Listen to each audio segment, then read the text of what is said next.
Hello students, मैं आपका teacher Mahendra Pratap Singh. आज मैं आपको जो ऑडियो लेक्चर रिकॉर्ड करके भेज रहा हूँ वो है बीट रिपोर्टिंग पर। ये तीसरी यूनिट का आखिरी चैप्टर है और तीसरी यूनिट का जो तीसरा चैप्टर है टेलीविज़न समाचार की संरचना, जिसमें एंकर रीड था, वॉइस ओवर था, piece to camera, bite, news angles, phone in, sound on tape यानी एसओटी। ये सब मैंने क्लास में आपको उस वक्त नोट कराए थे जब मैं आपको समाचार की संरचना पढ़ा रहा था। तो इस तरह से ये तीसरी यूनिट का दूसरा चैप्टर कंप्लीट हो चुका था। और इसके पहले इस जो पहला यूनिट था तीसरी यूनिट का पहला चैप्टर था, उसमें सिर्फ सरकारी न्यूज़ एजेंसी पीआईबी और पीआईडी बची हुई हैं और इसके अलावा ये लास्ट चैप्टर बचा हुआ था। तो पहले मैं आपको ये बीट रिपोर्टिंग वाला चैप्टर रिकॉर्ड करके भेज दे रहा हूँ और उसके बाद हम आगे के चैप्टर देखेंगे। तो बीट रिपोर्टिंग का आपका जो चैप्टर है उसमें ये है टोटल कि बीट रिपोर्टिंग और उसके सिद्धांत, राजनीतिक, अपराध, पर्यावरण, स्वास्थ्य, विज्ञान और प्रौद्योगिकी, कला एवं संस्कृति पेज 3 और वाणिज्य। तो सबसे पहले हम बीट रिपोर्टिंग को देख लेते हैं। बीट रिपोर्टिंग होती क्या है, उसके क्या सिद्धांत हैं और फिर हम उसके जो विषय हैं उन पर आएंगे।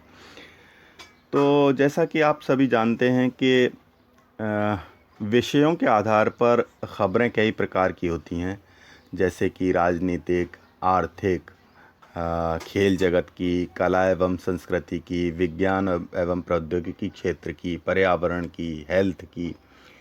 तो इन सारी क्षेत्रों के जो बंटवारा है या जो समाचारों को संकलित करने के लिए जब किसी रिपोर्टर को इन क्षेत्रों का वितरण किया जाता है तो ये रिपोर्टिंग के अलग अलग क्षेत्र बीट कहलाते हैं। इसको फिर से एक बार समझ लीजिए कि जैसे कोई संवाददाता समाचारों का संकलन करने के लिए निकलता है तो उसको अगर कोई क्षेत्र विशेष वितरित किया जाता है, मतलब उसको समाचार संकलित करने के लिए या रिपोर्टिंग करने के लिए कोई विशेष क्षेत्र दिया जाता है, तो वो क्षेत्र जिनमें कि राजनीतिक क्षेत्र है या आर्थिक क्षेत्र है या खेल जगत का है या कला एवं संस्कृति का क्षेत्र है, तो ये सारा या अपराध जगत का है, तो ये सारे के सारे क्षेत्र अलग अलग बीट कहलाते हैं। बीट शब्द को अगर मैं आपको अगर विशेष तौर पर समझाऊं तो ये बीट शब्द अंग्रेजी का अधिकांशतः जब रिपीटेडली हम जो कोई कार्य करते हैं या कोई रिपीटेडली जो क्रिया होती है उसके लिए इस्तेमाल होता है, जैसे कि हार्ट बीट या म्यूज़िक की बीट। तो इसी क्रम में जब किसी कार्य क्षेत्र में जब कोई व्यक्ति एक ही क्षेत्र में बार बार काम करता है, जैसे कि पुलिस की बीट, तो पुलिस जब एक क्षेत्र में लगातार पेट्रोलिंग करती है तो उस क्षेत्र को पुलिस की बीट कहा जाता है। ठीक ये इसी तर्ज पर पत्रकारिता के क्षेत्र, जब कोई एक पत्रकार या रिपोर्टर एक ही फील्ड में जाकर बार बार रिपोर्टिंग करता है या वहाँ से खबरें निकालता है, तो वो क्षेत्र बीट रिपोर्टर की बीट कहलाएगा या कहलाता है। अब अगर हम रिपोर्टिंग के या बीट रिपोर्टिंग के सिद्धांतों की बात करें तो कुछ वैसे तो उसके तमाम सिद्धांत हैं, लेकिन मैं आपको कुछ प्रमुख सिद्धांतों के बारे में बताता हूँ कि बीट रिपोर्टिंग किन सिद्धांतों पर काम करती है। तो सबसे पहले तो जो बीट रिपोर्टिंग है उसका सिद्धांत है कार्य विभाजन का सिद्धांत, जिसके अंतर्गत हम मान सकते हैं कि हमको बहुत सारे क्षेत्रों में कार्य करना होता है। रिपोर्टर बहुत सारी फील्ड होती हैं जिनसे आपको रिपोर्टिंग करना होती है या खबरों का संकलन करना होता है, तो हम एक अलग अलग व्यक्तियों को क्षेत्रों का विभाजन कर देते हैं जिनके आधार पर जिनसे हमें मुकम्मल रूप से एक पूरी किसी क्षेत्र की या देश की या राज्य की सारी पिक्चर क्लियर हो सके। इसके बाद आता है विशेषज्ञता का सिद्धांत। जब हम किसी व्यक्ति को एक विशेष क्षेत्र रिपोर्टिंग के लिए देते हैं तो उसमें ज़ाहिर है वो लगातार कार्य करते करते मंझ जाता है और उसके उस क्षेत्र की उसको विशेषज्ञता हासिल हो जाती है। तो जो बीट रिपोर्टिंग है उसके पीछे एक विशेषज्ञता का सिद्धांत कार्य करता है। अगला है पूर्णता का सिद्धांत। तो जब कोई व्यक्ति एक विशेष क्षेत्र की रिपोर्टिंग कर रहा होता है तो उसको उस पूरे उस क्षेत्र की सब मुकम्मल जानकारी होती है और मुकम्मल खबरें वहाँ से निकलती हैं। तो एक पूर्णता के सिद्धांत पर बीट रिपोर्टिंग कार्य करती है। तीसरा है अगला है निरंतरता का सिद्धांत। तो निरंतरता के सिद्धांत जैसे किसी एक क्षेत्र में लगातार कुछ ना कुछ घटित होता रहता है और अगर हम अपने पाठकों को श्रोताओं को एक पूरी तस्वीर लगातार जानकारी देते हैं तो अगर हमारे पास बीट रिपोर्टिंग हो रही होती है तो किसी क्षेत्र की हमको निरंतर सूचनाएं प्राप्त होती हैं और उन निरंतरता के तौर पर हम निरंतर एक किसी क्षेत्र की जानकारी अपने पाठकों श्रोताओं या दर्शकों को उपलब्ध करा रहे होते हैं। इस प्रकार ऐसे तो बहुत सारे सिद्धांत हैं जिनके आधार पर बीट रिपोर्टिंग काम करती है, लेकिन इनमें से कुछ प्रमुख हैं। अगला जैसे कि है गहनता का सिद्धांत।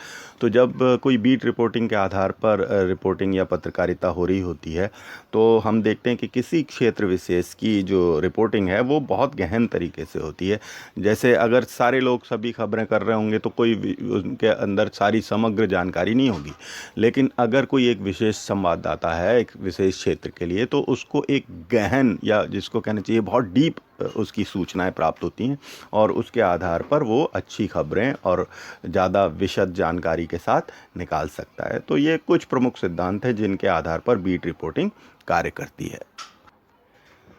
अब हम आते हैं उन विषय क्षेत्रों पर जिनके बारे में आपके सिलेबस में लिखा हुआ है और ये हैं राजनीतिक, अपराध, पर्यावरण, स्वास्थ्य, विज्ञान और प्रौद्योगिकी, कला एवं संस्कृति, पेज 3 और वाणिज्य। अब इसमें एक समझने वाली बात यह है कि अगर आपसे सवाल पूछा जाता है 15 नंबर का तो वह एक बड़ा सवाल होगा जिसमें बीट रिपोर्टिंग या उसके क्षेत्र एक साथ पूछे जा सकते हैं। बीट रिपोर्टिंग सिद्धांत और कोई एक क्षेत्र पूछा जा सकता है। तो इस प्रकार से आप किसी एक क्षेत्र का वर्णन या तो आपको बहुत सारे क्षेत्रों का एक साथ वर्णन करना होगा या एक क्षेत्र का वर्णन करना होगा और उसके साथ साथ बीट रिपोर्टिंग क्या है, उसके अर्थ और सिद्धांत ये सब देना होंगे। तो ये जो विषय हैं ये ज़्यादातर आपको अगर एक साथ पूछे जाते हैं तब तो आप सभी के थोड़ा इन्फॉर्मेशन दे सकते हैं जिससे आपका एक लंबा उत्तर तैयार होगा। और अगर आपसे एक क्षेत्र का पूछा जाएगा, अगर अलग से एक क्षेत्र का पूछा जाएगा तो वो सिर्फ आपकी एक टिप्पणी होगी जो 7 या 8 नंबर की होगी। और अगर एक क्षेत्र और बाकी बीट रिपोर्टिंग क्या है उसके सिद्धांत पूछे जाएंगे तो आप आराम से डिटेल में लिखते हुए और एक क्षेत्र का वर्णन कर सकते हैं। मैं आपको चूँकि ये ऑडियो लेक्चर है तो इसलिए बहुत डिटेल में नहीं समझा रहा हूँ, बहुत संक्षेप में, जिससे आप बोर भी ना हो। एक घंटे का लेक्चर देने से अच्छा है कि बहुत संक्षेप में आपको बता दिया जाए जिससे आप आराम से बाद में और सूत्रों से पढ़कर भी इसको एक डिटेल में समझ सकें। मेरी कोशिश होगी कि ये 15 मिनट के अंदर अंदर समाप्त हो जाए। तो एक बात तो आप समझ लीजिए कि जितने भी क्षेत्र हैं उनमें कुछ पॉइंट हैं, कुछ बिंदु हैं जो आपको बार बार लिखना होंगे। वो ये है कि जिस भी बीट की कोई रिपोर्टर रिपोर्टिंग कर रहा है उस बीट की उसको डिटेल नॉलेज होनी चाहिए, उसकी जानकारी होना चाहिए। दूसरी बात ये कि उसको उस फील्ड में इंटरेस्ट होना चाहिए। अगर उसको उस फील्ड में इंटरेस्ट नहीं है तो वो बीट रिपोर्टिंग या तो अच्छी नहीं करेगा या कर ही नहीं पाएगा। तीसरा ये कि रिपोर्टर के जो बेसिक गुण हैं वो गुण तो एक रिपोर्टर के अंदर होना अनिवार्य हैं ही। जैसे अपराध की खबरें हैं या पॉलिटिक्स की खबरें तो उसको डेयरिंग होनी चाहिए, उसको उस विषय की लेखन का तरीका आना चाहिए कि कोई उस विषय से संबंधित चीज़ें हैं वो किस तरह से लिखी जाएंगी। उसके जो नॉर्म्स हैं किसी विषय के वो उसको पता होना चाहिए कि जी इसकी रिपोर्टिंग करते समय क्या क्या हमको ध्यान रखना चाहिए। जैसे कि अपराध की है तो उसको ध्यान होना चाहिए, पता होना चाहिए कि कौन से न्यायालय के विशेषाधिकार हैं या व्यक्तियों के या अपराधियों के क्या विशेषाधिकार हैं। इसी प्रकार पॉलिटिकल फील्ड में उसको पता होना चाहिए कि संसद के क्या विशेषाधिकार हैं। इस तरह की जानकारियाँ उसको होना ज़रूरी है।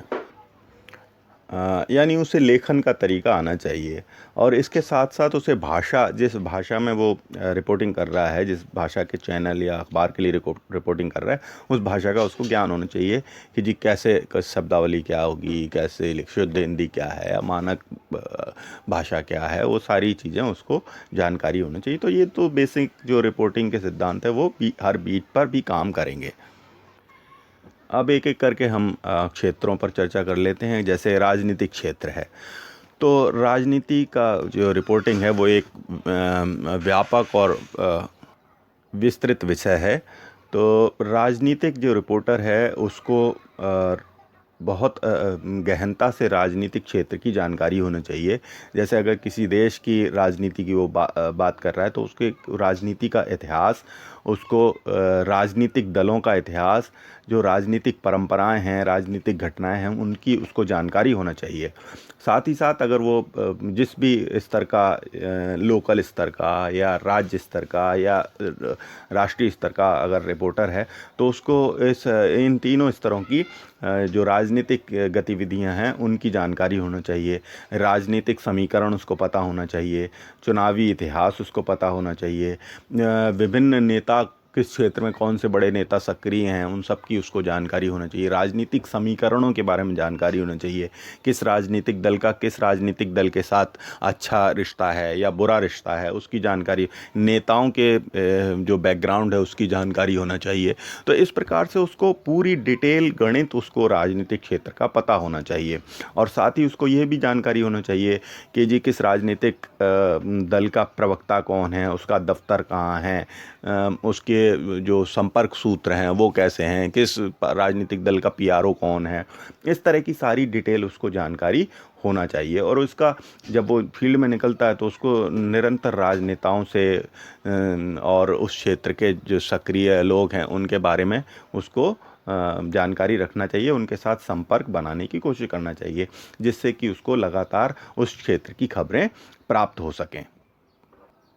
फिर जैसा कि मैंने कहा कि उसको पता होना चाहिए कि जो रूल्स एंड रेगुलेशन क्या हैं, कि जो आपकी संसद है वो किन नियमों के आधार पर काम करती है, आपके संविधान में संसद को लेकर या चुनाव को लेकर किस प्रकार की व्यवस्था है। तो ये सारी उसकी संसदीय परंपराओं की, उनके विशेषाधिकारों की सारी जानकारी उसको होना चाहिए।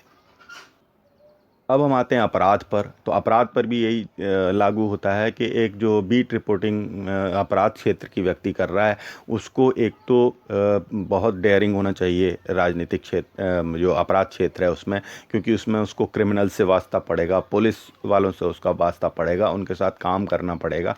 तो उसको इस चीज़ की जानकारी होना चाहिए। तो जब पुलिस की आप रिपोर्टिंग कर रहे हैं तो आपको क्राइम की विभिन्न धाराओं की जानकारी होना चाहिए, कौन से बड़े अपराध आपके क्षेत्र में हुए हैं उनकी जानकारी होनी चाहिए, बड़े अधिकारी कौन से हैं, पुलिस की रैंकिंग क्या होती है, और जो उनकी मानसिक स्थिति है या जिसको हम कहने चाहिए मनोदशा है उसका अध्ययन होना चाहिए उसको, कि अपराधी किस मानसिक स्थिति में अपराध करता है। जेलों की जानकारी होना चाहिए, किस प्रकार के नियम कायदे कानून हैं, धाराओं की जानकारी उसको होना चाहिए।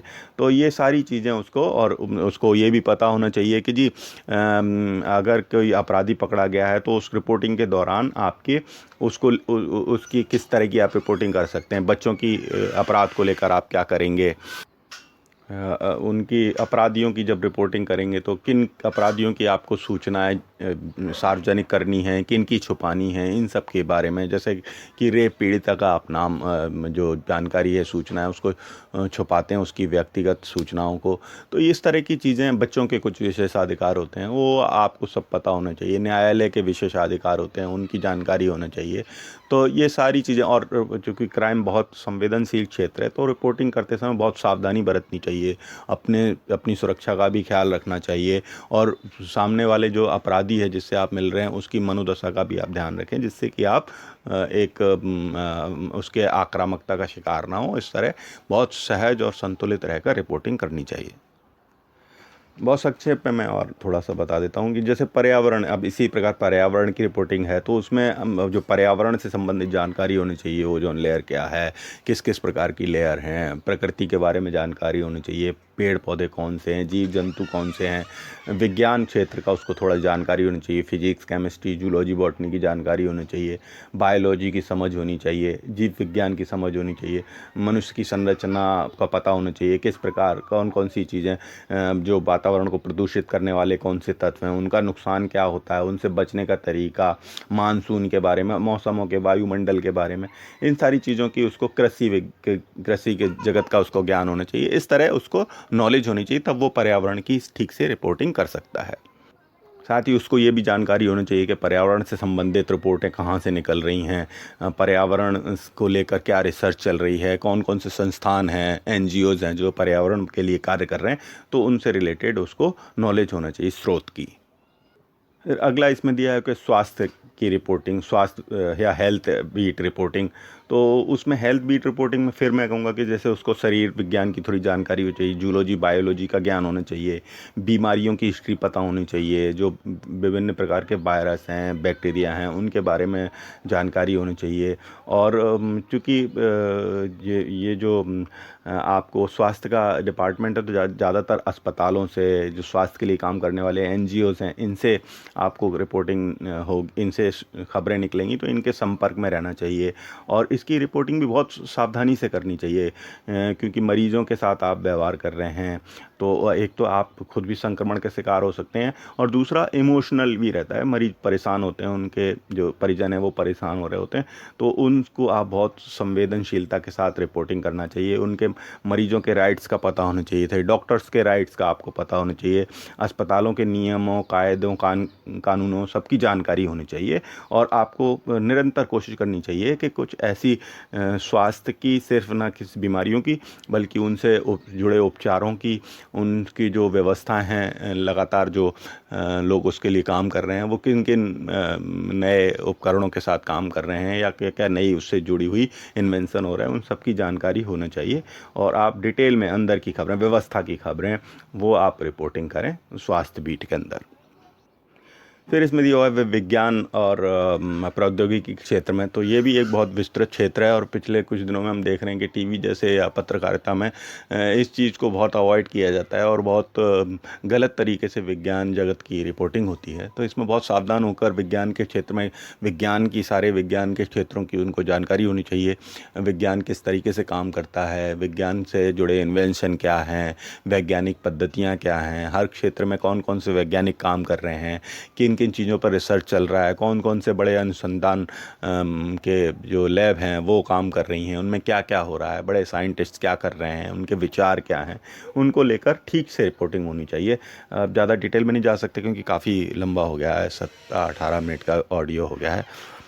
लेकिन फिर भी एक सावधानी रखनी चाहिए कि जैसे कि रिपोर्टिंग, जब विज्ञान जगत की रिपोर्टिंग हो रही होती है, तो कई बार पृथ्वी ख़त्म होने वाली है, और अब जो भगवान मिल गए, तो जो लार्ज हैड्रोन कोलाइडर का जब एक्सपेरिमेंट हुआ, तो गॉड पार्टिकल, तो बहुत सारे लोगों ने कहना शुरू कर दिया कि जी भगवान मिल गए। ये वो इस तरह की रिपोर्टिंग सनसनीखेज पत्रकारिता से बचनी चाहिए, और जो साइंस एंड टेक्नोलॉजी से जुड़ी हुई नई नई तकनीकें को जो आविष्कार हो रहा है, वो बहुत गंभीरता से उनका रिसर्च होना चाहिए, या उनको लेकर पत्रकारिता होनी चाहिए। फिर कला एवं संस्कृति का क्षेत्र है, ये भी बहुत उपेक्षित बीट है। आर्ट एंड कल्चर को बहुत तेज़ी से मतलब बढ़ावा देना चाहिए, क्योंकि ये संवेदना से जुड़ा हुआ मसला है। आर्ट के बहुत सारे क्षेत्र हैं, कविताएं, कहानी हैं, लेखन का क्षेत्र है, चित्रकला है, मूर्तिकला है, या नाटक हैं, या रंगमंच हैं, ये सब बहुत सारे क्षेत्र हैं। फिल्में भी आर्ट एंड कल्चर में आएंगी। संस्कृति के क्षेत्र में तमाम सारी नए कार्य हो रहे हैं, परिवर्तन हो रहे हैं सामाजिक स्तर पर, इन सब की रिपोर्टिंग आर्ट एंड कल्चर के अधीन आती है। तो उसको, जो आर्ट एंड कल्चर का जो रिपोर्टर है, उसको शास्त्रीयता का ज्ञान होना चाहिए, थोड़ा म्यूज़िक का, उसको चित्रकला का इतिहास, बड़े चित्रकारों के बारे, बड़े कलाकारों के बारे में जानकारी, फोक जो लोक कला है उसके बारे में जानकारी, उसको हर पहलू की जानकारी होनी चाहिए, उसका इतिहास पता होनी चाहिए और उससे संबंधित जो चीज़ें घटित हो रही हैं, जो परिवर्तन आ रहे हैं, उन सब के बारे में उसको जानकारी होना चाहिए। और इसकी रिपोर्टिंग करते समय बहुत कलात्मकता का सहारा लेना चाहिए, क्योंकि ये कला और जो संस्कृति का क्षेत्र है बहुत ही रुचिकर और अच्छा विषय है। तो उसको उसके जो रिपोर्टर है उसको बहुत संवेदनशील और जिसको कहना कलात्मकता के साथ रिपोर्टिंग करनी चाहिए। ठीक, यही वाणिज्य का, कमर्शियल क्षेत्र का भी आपके इसमें दिया हुआ है। तो कमर्शियल क्षेत्र में भी यही कि उसको जो आर्थिक जगत है उससे जुड़ी हुई गतिविधियों की जानकारी होनी चाहिए, आर्थिक सिद्धांतों की जानकारी होनी चाहिए, मुद्रा से संबंधित या मुद्रास्फीति और ये सब जो जितने भी बजट से में जिस तरह के प्रावधान होते हैं वो सारी उसको जानकारी होनी चाहिए कि आपके किन किन आर्थिक सिद्धांतों पर, पुराने आर्थिक सिद्धांत क्या हैं, नए आर्थिक सिद्धांत क्या हैं और सरकारें जो हैं वो किन नीतियों के आधार पर कार्य कर रही हैं। कि जैसे हमारा देश है तो एक समय में मिश्रित अर्थव्यवस्था थी, फिर धीरे धीरे हम अब देख रहे हैं कि हम ग्लोबलाइजेशन और पूंजीवाद की तरफ थोड़ा ज़्यादा बढ़ रहे हैं। तो ये सारी हमें जानकारी होनी चाहिए एक रिपोर्टर को कि हमारी अर्थव्यवस्था किस तरीके से काम कर रही है, अर्थव्यवस्था के जो अलग अलग क्षेत्र हैं उनके बारे में जानकारी होनी चाहिए, कृषि का, उद्योग का, वाणिज्य का, इन सब के बारे में उसको जानकारी होनी चाहिए। और इनसे जुड़ी हुई जो भी गतिविधियां हैं, जो भी इन गतिविधियों के केंद्र हैं उनके बारे में जानकारी, जो बड़े जो व्यापारी हैं, बड़े जो बिजनेसमैन हैं उनके बारे में जानकारी होनी चाहिए। बजट, पिछले बजट में क्या प्रावधान थे, वो सारी जानकारियां उसको होनी चाहिए।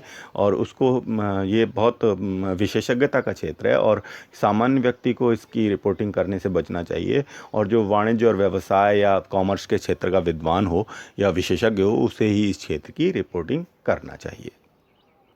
अगला आपके इसमें दिया हुआ है पेज 3 की रिपोर्टिंग। तो पेज 3 बेसिकली जो सेलिब्रिटीज़ हैं वो सेलिब्रिटीज़ की मनोरंजक खबरें, कि वो उनकी लाइफ स्टाइल क्या है, वो किस तरह पार्टियां करते हैं, किसका किसके साथ क्या रिलेशन है, अफेयर है, या उसका कोई कोई जो फैशन है, मेकअप है, प्लास्टिक सर्जरी है, हेयर स्टाइल है, ये सारी चीज़ें, किसने किस पार्टी में किसके साथ क्या बात की, कौन कौन किसकी पार्टी में आया, ये सब पेज 3 की रिपोर्टिंग है। इसमें ज़्यादातर जो सेलिब्रिटीज़ हैं जो अलग अलग क्षेत्र के, उनकी जो निजी जीवन है उनका किस तरीके से बिताते हैं, किस तरीके से उनका टाइम पास करते हैं, मनोरंजन कैसे करते हैं, अपना व्यक्तिगत जीवन से संबंधित उनकी जानकारियाँ होती हैं।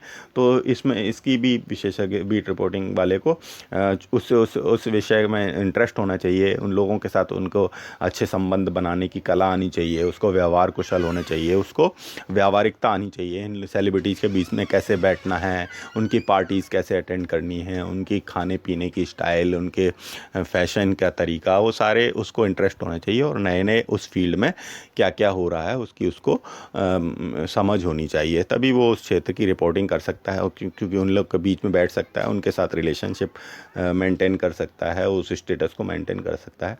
तो इस तरह से बीट रिपोर्टिंग अलग अलग क्षेत्र की होती है। और इस प्रकार आपका ये तीसरी यूनिट कंप्लीट हो जाती है। इसमें सिर्फ सरकारी सूचना एजेंसी जिसमें पीआईडी बचा है, इसका मैं आपको नोट्स सेंड कर दूंगा गूगल क्लासरूम पर। और इसके साथ ही आपका तीसरी यूनिट कंप्लीट हो गई है। चौथी यूनिट पर हम शुरू करेंगे सिचुएशन के हिसाब से, देखते हैं। अगला या तो मैं ऑडियो बनाकर आपको सेंड कर दूंगा अगले चैप्टर का, और या फिर उसको मैं आपको नोट्स लिख कर सेंड कर दूंगा। तो ऐसे हमारे करीब करीब 3 यूनिट कंप्लीट हो गई हैं। सिर्फ एक पहली यूनिट का एक चैप्टर बचा हुआ है, वो मैं आपको, चूँकि वो बहुत जिसको कहना चाहिए कॉम्प्लिकेटेड है, तो उसको अलग से या तो लिख कर भेजूँगा या फिर जब हम लोग मिलेंगे तब उसको डिटेल में समझा दूँगा। तो इन 3 यूनिट जो कंप्लीट हुई हैं, इन 3 यूनिट में से अगर आपका कोई भी कन्फ्यूजन हो, कोई भी आपको जिज्ञासा हो, तो आप मुझे या तो व्हाट्सएप पर पूछ सकते हैं या फ़ोन करके भी पूछ सकते हैं, या गूगल क्लासरूम पर भी आप क्वेश्चन लिखकर पूछ सकते हैं। और जिन लोगों ने अपने असाइनमेंट्स नहीं दिए हैं वो असाइनमेंट्स गूगल क्लासरूम पर सेंड कर दें या मुझे व्हाट्सएप कर दें, जिससे मैं उनके नंबर चढ़ा सकूं। इसके बाद आपकी सिर्फ एक यूनिट बची हुई है, टेलीविज़न कार्यक्रम एवं तकनीक ज़्यादा दिक्कत नहीं होगी, मैं उसको भी आपको कंप्लीट करा दूँगा। Thank you very much.